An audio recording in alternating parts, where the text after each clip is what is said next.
Hey, I'm a farmer from Spencer, Iowa, and I'm on my farm where we've got irrigation set up.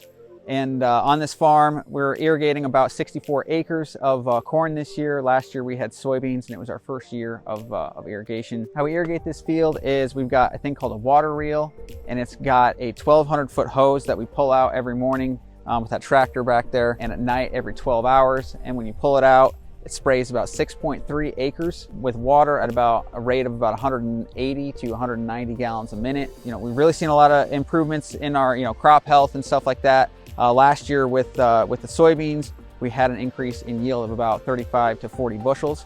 We set up a 1,200-foot irrigation line, and it's a 6-inch aluminum pipe that you put together in different sections and you clamp them together.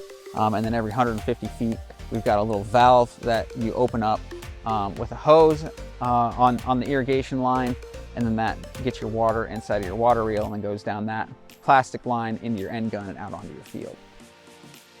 This basically houses all of the electronics. So this is my variable frequency drive where we can set up how fast the pump is running or how much the pump's running. These controls go over here to the wellhead. There's actually a line, an electric line underneath here that runs to the wellhead, and then the water comes out here into this hose, and that pumps into our aluminum line that you see right there, and then that pumps into the reel there.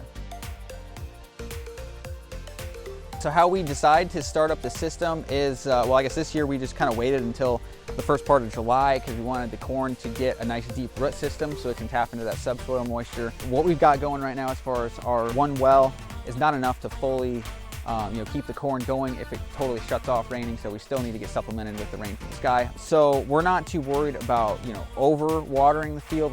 We're more worried about under watering it.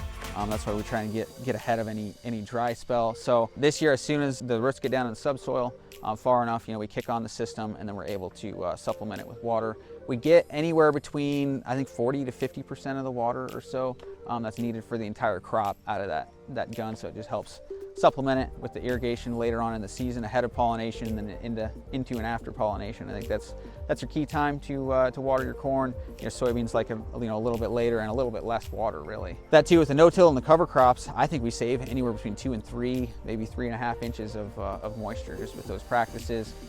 It is a lot of work, but it's about anywhere between 25 to 30% of what your traditional pivot would cost on this field. Plus it works a lot better for your smaller fields. And this farm I purchased on the Beginning Farmer program in, well, it would have been in February of 2020. And then that year of 2020 was the first year I was able to farm it. I'm also getting carbon credits this year on this farm as well with a company called SIBO, and they're paying us for our no-till and cover crop practices this year and the carbon sequestration that comes along with that. So we're really happy to be doing a lot of these newer things on this farm. We do a lot of things differently, but that's what it takes in agriculture, that innovation.